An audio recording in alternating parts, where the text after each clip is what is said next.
19살의 한 청년이 여행을 하는 중에 미술 전시회에 들러서 그림을 관람하고 있었습니다. 여러 작품들을 감상하던 중에 그는 인생이 바뀌는 아주 획기적인 그림을 만나게 됩니다.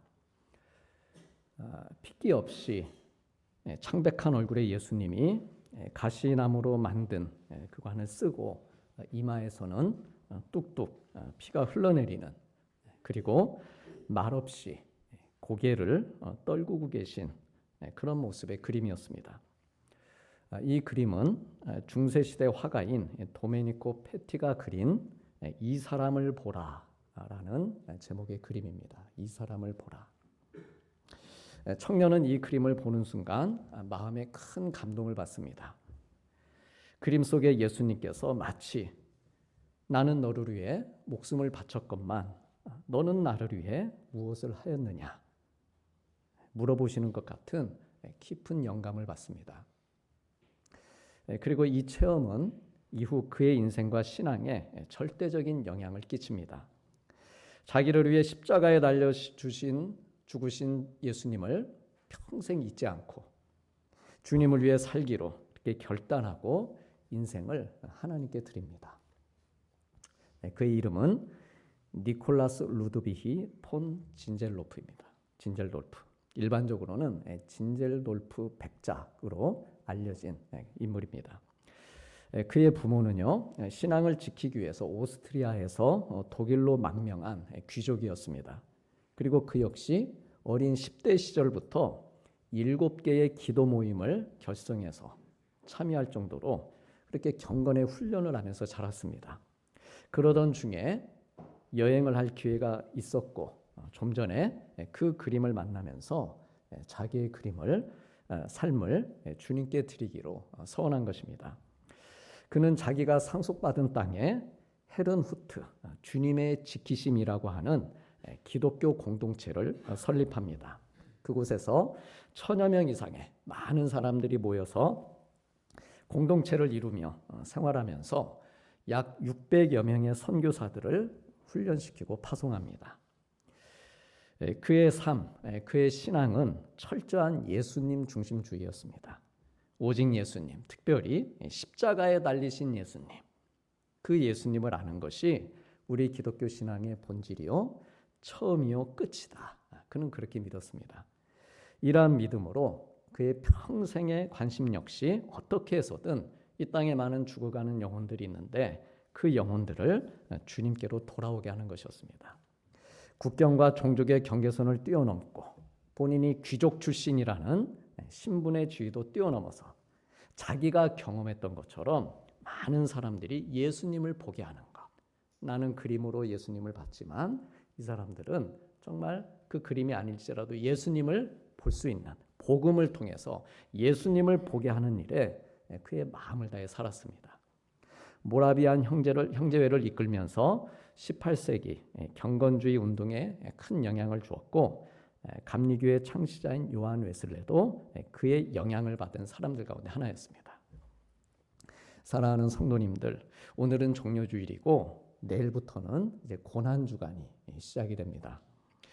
그래서 우리 그리스도인들은 나를 사랑하시고 나를 정말 구원하시기 위해서 십자가에 달리신 우리 예수님의 고난을 생각하면서 이 한 주간을 이제 경건한 마음으로 우리가 보내게 됩니다. 우리 성도님들께서는 나를 위해 고난당하신 주님을 바라볼 준비가 되어 있으십니까? 가시관을 쓰시고 채찍에 맞으시고 조롱을 당하신 주님, 십자가에 달리신 주님을 이 한 주 동안 우리 성도님들은 어떤 눈, 어떤 마음으로 바라보시겠습니까? 예수님께서 예루살렘에 들어가시는 날에 많은 사람들이 자기들의 겉옷을 길바닥에 펴고 또 종려나무 가지를 흔들면서 예수님을 환영했습니다. 호산나 다윗의 자손이여 찬송하리로다. 주의 이름으로 오시는 이여 가장 높은 곳에 호산나라고 외쳤습니다. 호산나는 구원하소서라고 하는 뜻입니다. 그런데 이들이 기대하며 외쳤던 호산나는 자기들이 지은 죄로부터의 구원이 아니었습니다. 자기들의 영혼이 구원받고 자유해지는 그런 구원이 아니었습니다. 구약 성경의 맨 마지막 말라기에서 그들의 조상이 하나님께 보였었던 아주 냉소적이고 형식주의적인 모습에서 돌이켜서 회복되는 그런 구원도 아니었습니다. 그들이 예수님을 바라보면서 기대했던 구원은 자기들을 고통스럽게 억압하고 있는 로마로부터의 구원이었습니다. 강력한 힘으로 이 로마 제국을 무너뜨리고 자기들을 해방시켜줄 그런 힘 있는 왕을 기대하며 종려나무 가지를 들고 호산나를 외쳤습니다. 영혼의 구원이 아닌 빵을 구하는 호산나였습니다. 예수님이 예루살렘에 입성하실 때 걸어서 들어가지 않으셨습니다. 어떻게 들어가셨죠? 네, 나귀 새끼를 타고 들어가셨습니다. 군인들이 타는 크고 위압적인 말, 전투마가 아닌 작은 나귀 새끼를 타고 들어가셨습니다. 나는 너희들이 바라는 것처럼 힘 있는 왕으로 들어오는 것이 아니다. 나는 낮은 자로 겸손의 왕으로 오는 것이다. 나귀 새끼를 타고 있는 거 보면 모르겠느냐? 봐라. 이 메시지를 주시기 위해서 제자들을 보내셔서 일부러 나귀 새끼를 구해서 타고 들어오신 것입니다. 일부러. 그렇지만 백성들은 어땠습니까? 나귀 새끼를 타신 예수님의 마음, 그 신앙적인 의미를 깨닫지 못했습니다. 이 일에 대해 하나님께서는 이미 오래전에 스가랴 선지자를 통해서 말씀해 주셨습니다. 시온에 따라 크게 기뻐할지어다. 예루살렘에 따라 즐거이 부를지어다. 보라, 내 왕이 너에게 임하시나니 그는 공의로우시며 구원을 베푸시며 겸손하여서 나귀를 타시나니 나귀의 작은 것 곧 나귀 새끼라. 이렇게 말씀하셨습니다. 다시 말하면 그래, 기뻐해라. 크게 기뻐해라. 즐겁게 호산나를 외쳐라. 맞다. 너희가 기다리던 메시아는 왕으로 오시는 분이다. 그러나 힘으로 정복하는 왕이 아니라 너희를 구원하기 위한 겸손의 왕으로 오시는 것이다. 그렇지만 이스라엘 백성들은 말씀드렸듯이 나귀 새끼를 타신 예수님을 로마를 정복할 왕으로 보았습니다. 하나님의 말씀, 이 스가랴의 말씀을 미처 깨닫지 못함으로 인해 생긴 그런 오해였습니다. 착각한 것이죠. 나귀 새끼를 보면서도 큰 군마로 보는 그런 영적인 착시 현상을 일으킨 것입니다. 언제까지 그렇게 본 것이죠? 이들이 언제까지 그렇게 봤습니까? 예수님이 십자가에 못 박혀 돌아가실 때까지 그렇게 본 것입니다. 계속해서. 심지어 예수님이 부활하셨다는 소식을 들은 후에도 사람들은 여전히 예수님을 로마를 정복할 왕으로 그렇게 생각하고 있었습니다. 그래서 우리 주님이 부활하신 날 엠마오로 가던 두 사람이 예수님을 바로 눈앞에서 보면서도 뭐라고 말합니까? 우리는 이 사람이 이스라엘을 속량할 자라고 바랐노라. 이렇게 말합니다. 나를 속량할 자, 나를 구원할 자, 나를 구원할 자라고 우리는 생각했다. 그렇게 말하지 않고 이스라엘을 구원할 자기를 바랐다. 이렇게 말합니다. 자기들의 영혼 구원이 아닌 나라의 정치적인 해방에 대한 그 미련을 버리지 못하고 있었습니다. 엠마오로 가던 사람들이요, 예수님을 몰랐던 사람들이어서 예수님을 몰라보고 이렇게 말한 게 아닙니다. 이들은 예수님의 제자들과 함께 있었던 자들이었습니다. 예수님의 제자들과 함께 있다가 주님이 부활하셨다, 이 소식까지 들은 사람들입니다. 두 사람이. 그런데 이들은 예수님의 부활하신 일에 대해서 그 앞에 계신 예수님께 뭐라고 말하냐면 우리 중에 어떤 여자들이 우리로 놀라게 했다, 이렇게 말합니다. 우리 중에 어떤 여자들이 우리를 놀라게 하였으니 이는 그들이 새벽에 무덤에 갔다가 그의 시체는 보지 못하고 와서 그가 살아나셨다 하는 천사들의 나타남을 보았다 함이라. 예수님께 이렇게 말합니다. 자기들과 함께 있던 여인들이 천사에게서 예수님이 부활하셨다, 이 소식을 듣고 와서 제자들에게 전해주었는데 그 말이 지금 이 두 사람을 포함한 제자들을 놀라게 했다. 예수님이 부활하셔서 좋아서 놀란 게 아니고요, 죽은 사람이 어떻게 살아나느냐고, 왜 사람 놀래키느냐고, 아이 깜짝이야, 정말 사신 줄 알았잖아, 그렇게 반응했다는 것입니다. 한번 해보시죠. 아이 깜짝이야. 한번 따라해 보십시오. 아이 깜짝이야. 정말 사신 줄 알았잖아. 우리가 이러고 살진 않을까? 믿질 못하는 것이죠. 그러니 바로 앞에 부활하신 예수님이 계시는데도 이들의 마음은 여전히 정치적인 메시아, 강력한 왕을 찾고 있었기 때문에 예수님이신 줄을 알아볼 수 없었던 것입니다. 부활하신 예수님께서 오늘 또 우리 앞에 계신 줄로 믿습니다. 보이십니까? 부활하신 예수님이십니다. 근데 때로 우리가 알아보지 못한다는 것이죠. 내가 바라는 어떤 이상적인 그런 예수의 모습, 거기에 매여서 정작 내 앞에 바로 와 계시는 예수님을 우리가 보지 못할 때가 있습니다. 그래서 성경은 그들의 눈이 가려졌다 이렇게 말합니다. 그들의 눈이 가려져서 그인 줄, 예수님이신 줄 알아보지 못했다 기록하고 있습니다. 예루살렘에 들어오시는 주님을 보면서 온 백성이 기뻐하고 호산나를 외쳤습니다. 그렇지만 실상 그들의 눈은 다 가려져 있었습니다. 종려나무 가지를 들고 있으면 뭐합니까? 아무리 큰 목소리로 예수님 외치면 뭐합니까? 눈은 가려져 있는데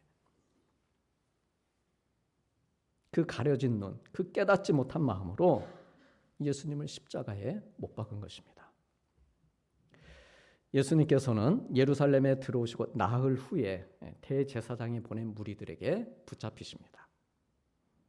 그들의 함성이 길어야 4일이었습니다. 그 함성이 그렇게 크게 기쁘게 즐겁게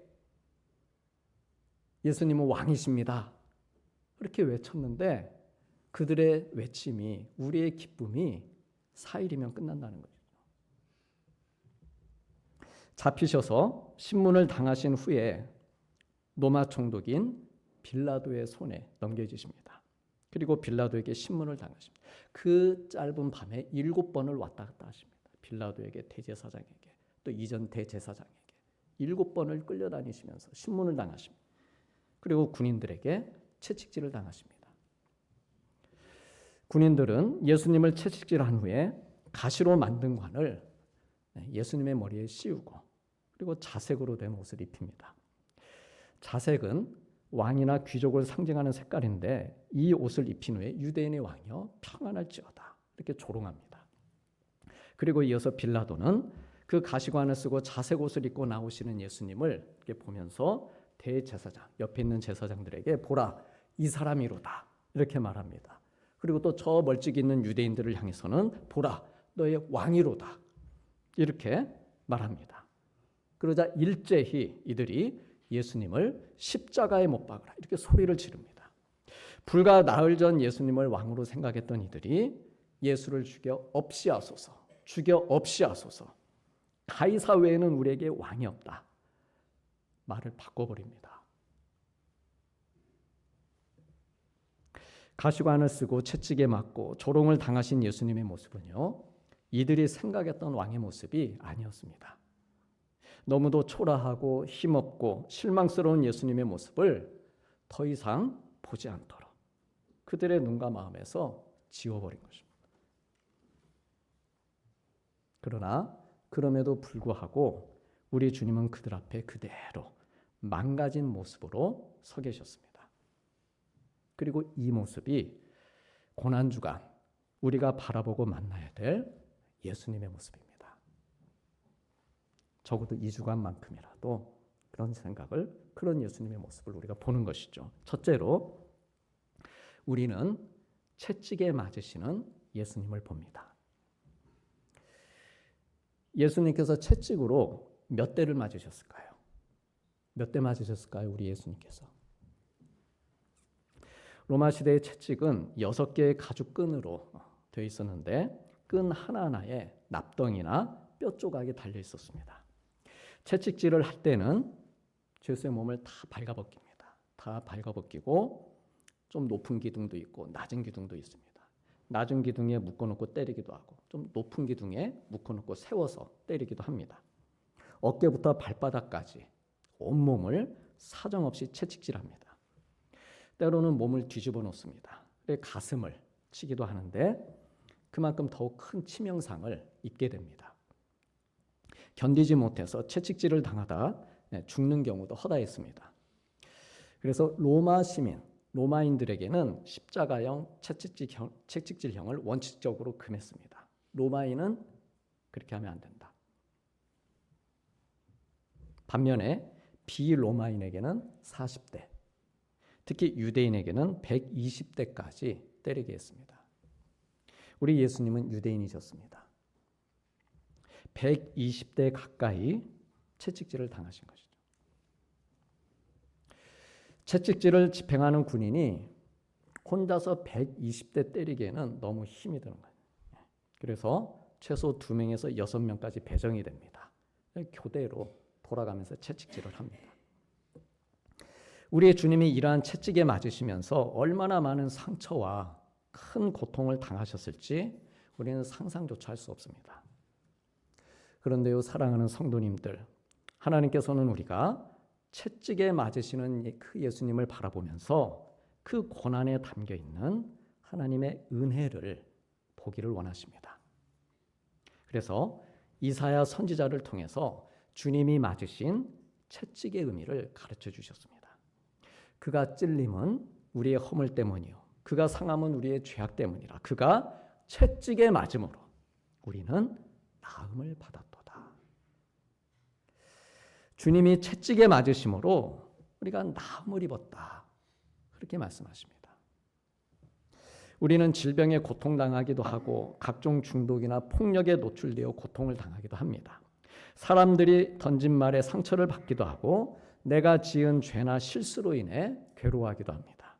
그런데 예수님께서 채찍에 맞으시면서 당하셨던 그 고난이 내가 괴로워하고 아파하고 있는 그 모든 고통들, 그런 우리에게 치료와 회복의 은혜를 주셨다는 말씀입니다. 나의 연약한 육체를 고쳐주시고 아프고 괴로운 마음의 상처를 만져주시고 죄로 병들고 고통당하는 영혼을 정결하고 온전하게 회복시켜 주셨다. 이렇게 말씀하십니다. 그러므로 우리가 채찍에 맞으시는 예수님을 볼 때 우리는 나를 고쳐주시고 나를 낫게 하시는 하나님의 은혜를 우리가 경험할 수 있습니다. 내 인생과는 전혀 상관없어 보이시는 예수님, 멀찌감치 떨어져 계실 것 같은 예수님, 그 예수님께서 그러나 그분이 나를 위해 채찍에 맞으셨다. 이것을 내가 보고 말씀을 통해 보고 그리고 이것을 내가 믿을 때 나의 깊게 패인 상처와 아픔의 자리에 나를 고치시고 나를 회복시켜 주시는 치료의 강물이 흘러가는 하나님의 은혜를 경험할 수 있습니다. 그러므로 나를 낫게 하는 은혜의 강물, 예수님의 피에 나의 몸, 나의 마음을 적셔서 나의 아픈 상처를 씻고 고통과 눈물과 괴로움도 씻고 나의 어리석음, 나의 교만과 절망하는 마음도 씻고 나의 연약함, 나의 병도 씻고 또한 죄도 씻는 우리가 될 수 있길 소망합니다. 둘째로 우리는 가시관을 쓰시고 자색 옷을 입으신 예수님께서 조롱당하시는 모습을 바라봅니다. 로마 군인들은 채찍질을 당해 온몸이 상한 예수님께 네가 유대인의 왕이라면 왕관을 써야지 그러면서 가시나무로 만든 관을 예수님의 머리에 씌웁니다. 또 네가 왕이라면 왕의 옷을 입어야지 하면서 살점이 떨어져 나간 몸에 자색 옷을 걸쳐 입힙니다. 또 네가 왕이라면 이것을 들어야지 하면서 예수님의 덜덜 떨리는 그 손에 갈대를 쥐어줍니다. 왕의 홀 대신 갈대를 쥐어준 것이죠. 그렇게 예수님을 조롱하면서 침을 뱉고 때립니다. 그리고 빌라도는 유대의 지도자와 백성들을 향해서 보라 이 사람이로다, 보라 너의 왕이로다 라고 말하면서 유대인들까지 조롱합니다. 우리 성도님들, 빌라도가 대제사장이나 백성들을 향해서 예수님 그렇게 세워놓고 봐라 이 사람이다, 봐라 너의 왕이다 이렇게 했을 때 예수님만 조롱했겠느냐는 것이에요. 그 의미가. 예수님만 조롱한 것입니까? 그게? 유대인들도 조롱한 것입니다. 니네 왕이야. 니들 유대인들의 왕이야. 너희들 예수 믿는다고 그러지? 예수 믿는 사람들이 왕이야. 그렇게 조롱하는 것이죠. 근데 유대인들은 자기들이 조롱당하고 있다는 것도 알지 못합니다. 그냥 예수님을 십자가에 못 박으라. 그게 외치는 것이죠. 불과 나흘 전 예수님을 왕으로 생각하며 호산나를 외쳤던 이들이 예수님 들으라는 듯이 가이사 외에는 우리에게 왕이 없다. 만왕의 왕을 조롱합니다. 가이사 외에는 우리에게 왕이 없다. 물질 외에는 우리에게 왕이 없다. 명예 외에는 나에게 왕이 없다. 권력 외에는, 인정받는 것 외에는 나에게 왕이 없다. 만왕의 왕을 그렇게 조롱합니다. 철저히 조롱받으시고 철저히 배반당하시는 주님의 모습입니다. 그리고 우리는 이렇게 조롱받고 배반당하고 계시는 주님에게서 세 번째 모습을 봅니다. 그 모습은 침묵하시는 모습입니다. 참을 수 없는 채찍의 고통과 조롱과 모욕과 외면을 당하고 계시는 예수님은 그러나 아무 말씀도 하지 않고 침묵하십니다. 예수님께서 침묵하신 이유가 무엇이었을까? 이 모든 조롱과 고난을 받기로 결정하셨기 때문입니다. 결정하셨기 때문에 그렇게 받기로 결정하신 것입니다. 그가 곤욕을 당하여 괴로울 때에도 그의 입을 열지 아니하였으며 마치 도수장으로 끌려가는 어린 양과 털 깎는 자 앞에서 잠잠한 양같이 그의 입을 열지 아니하였도다. 성경에 예언된, 이사야에 예언된 이 말씀대로 하나님의 뜻을 이루시기 위해서 입을 열지 않기로 그렇게 작정하신 것입니다. 그리고 이와 함께 우리 주님이 침묵하신 중요한 또 한 가지 이유는 그렇게 작정하시면서 하나님께 맡기셨기 때문입니다. 주님께서는 바로 전날 밤 겟세마네에서 기도하실 때 아버지여 나의 원대로 마옵시고 아버지의 뜻대로 하옵소서 이렇게 기도하시면서 모든 걸 하나님께 맡겨드리는 기도를 드렸습니다. 그래 주님이 당하시는 앞에서 말씀드린 이 모든 고난, 채찍질을 당하시고 가시관이 씌어지고 자색옷이 입혀지고 침뱉음을 받고 조롱을 당하고 외면당하는 이 모든 고난, 이 모든 고난이 지금 아버지께 맡겨드린 상태에서 진행되는 일이다. 내가 어떤 고난을 당한다 할지라도 이미 나는 맡겨진 상태다. 맡겨진 상태이기 때문에 일단 그대로 받으시는 것입니다. 사랑하는 성도님들, 우리는 하나님께 맡겨진 인생들입니다. 하나님께 우리 인생을 맡겨드리고 가는 것이죠. 근데 그렇게 가다 보면 기쁘고 즐겁고 감사한 일도 있지만 때에 따라 힘들고 어려운 일도 우리가 경험하게 됩니다. 그럴 때 우리의 고백이 뭐가 되어야 될 것인가? 맡기고 가는 인생이라는 것이죠. 가능하면 고난이 없는 게 좋죠.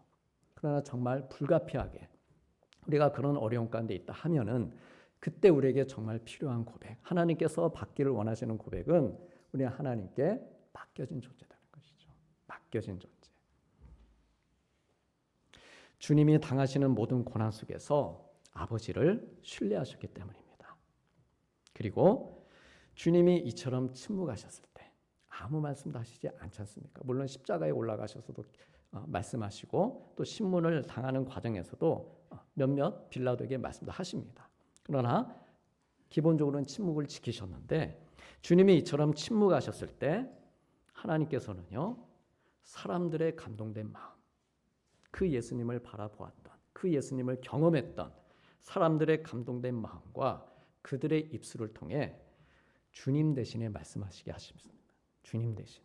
주님은 입을 다물고 계셨지만 주님 대신 말씀하게 하셨습니다. 하나님이 세상을 이처럼 사랑하사 독생자를 주셨으니, 예수님을 주셨으니 이는 그를 믿는 자마다 멸망치 않고 영생을 얻게 하려 하심이라. 하나님이 그 아들을 세상에 보내신 것은 세상을 심판하려 하심이 아니요 그로 말미암아 세상이 구원을 받게 하려 하심이라. 예수님께서 하신 말씀이 아닙니다. 본인 입으로. 예수님의 제자, 예수님의 사랑을 받았던 제자 사도 요한이 그 입을 열어서 이렇게 고백을 합니다. 즉 예수님께서 하나님께 맡겨드리면서 끝까지 침묵하신 이유는요, 주님에게 고통을 주고 주님을 조롱하고 배반한 자들이 그들이 그대로 멸망하지 않고 믿는 자들이 되기를 바라는 것이죠. 믿는 자들이 되어서 구원을 받고 영생을 얻게 하시기 위해서였습니다. 그래서 우리가 아직 죄인 되었을 때에, 즉 우리가 아직 주님을 조롱하고 배반하고 아픔과 고통을 주었을 때에 그리스도께서 우리를 위하여 침묵 가운데 죽으심으로 하나님께서 우리에 대한 자기의 사랑을 확증하셨느니라, 이렇게 말씀을 하십니다. 사랑하는 성도님들, 때로 우리가 좋은 일이든 슬픈 일이든 고통스러운 일이든 우리가 만나면 하나님을 신뢰하고 맡겨드리는 침묵의 시간이 필요합니다. 그래 내가 침묵하고 하나님께 맡겨드리는 그 시간을 가지면 내 대신 하나님께서 말씀하십니다. 지금 당장 뇌에 들리지 않고 또 눈에 보이게 하나님을 드러내지 않는다 하실지라도 내가 하나님 의지하고 맡겨드리면, 그리고 나의 마음과 입술을 내가 범죄치 않고 지켜 살게 되면은 하나님께서 직접 행하시든 다른 사람을 통해 일하시든 나의 침묵의 자리에 하나님의 말씀을 채워주십니다. 그리고 그 말씀으로 위로받게 하시고 힘을 얻고 소망을 가지게 하시고 하나님을 더욱 신뢰하며 믿음으로 맡겨드리는 삶을 살게 해주십니다. 토마스 머튼이라는 영성가는 하나님을 사랑하는 사람은 침묵을 사랑한다라고 했습니다. 특별히 고난주간을 보내면서 하나님을 사랑하는 마음으로 두 가지 침묵을 해보시길 바랍니다. 하나는 나의 소리나 내 주위의 시끄러운 소리를 줄이는 침묵입니다. 하나님 사랑하는 마음으로 음악을 듣는 시간이나 TV나 인터넷을 보는 시간을 줄이고 또 내 내면에서 일어나는 여러 가지 복잡한 소리들도 줄이고 기도하는 시간을 가져보시길 바랍니다. 하나님, 제 소리가 너무 컸습니다. 세상의 소리를 너무 크게 들으며 제가 살고 있었습니다. 이제는 주님 말씀을 듣겠습니다. 주님의 말씀을 제가 크게 듣겠습니다. 침묵하는 시간은 아무 말도 하지 않는 시간이 아니라 주님의 말씀을 중요하고 크게 듣는 시간을 가지는 것입니다. 그러므로 나의 소리, 세상의 소리를 줄이고 하나님의 소리, 하나님의 말씀을 많이 듣는 그런 시간들이 되시길 바랍니다. 또 하나는 우리의 몸이 침묵하는 시간을 가지시길 바랍니다. 몸이 어떻게 침묵할 수 있겠습니까? 역시 하나님 사랑하는 마음으로 먹는 것도 침묵, 금식하고 나를 즐겁게 하는 취미생활도 침묵하고 그렇게 내가 육신적으로 절제할 수 있는 그런 침묵의 시간을 가지시길 바랍니다. 혹 먹는 침묵이면은 일주일 중에 하루도 좋고 또 하루 중에 한 끼여도 좋습니다. 그것만 안 되겠는데요. 그러실 수도 있겠습니다. 단 내 몸이나 건강 상태에 맞게 그렇게 하시길 바랍니다. 그리고 침묵하면서 생긴 시간 혹은 물질이 있다면 이웃을 위해서 사용하시기 바랍니다.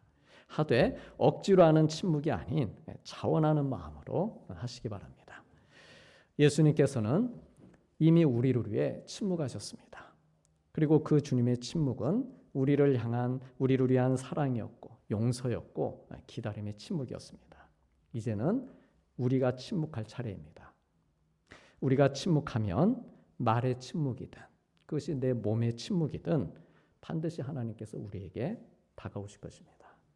그러므로 주님을 바라보면서도 혹 그동안 낙심하고 염려하고 내가 불평하고 의심하는 나의 소리가 있었다면 이번 고난주간을 기점으로 커져 있던 나의 소리는 줄이고 침묵의 주님을 묵상하면서 하나님께서 주시는 그런 소리들로 채우시길 바랍니다. 그래서 주님이 나를 위해 채찍에 맞으시고 십자가에 달리신 것이 그 사건이 헛되지 않고 우리 모두에게 나음이 되고 평생 잊지 못할 은혜의 사건이 되어서 우리의 인생이 계속해서 주님을 향해 나아갈 수 있기를 주님의 이름으로 축복합니다. 기도하시겠습니다.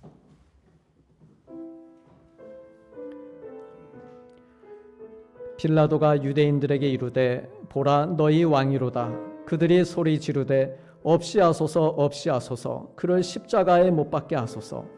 그가 곤욕을 당하여 괴로울 때에도 그의 입을 열지 아니하였으며 그가 채찍에 맞음으로 우리는 나음을 받았도다. 아멘.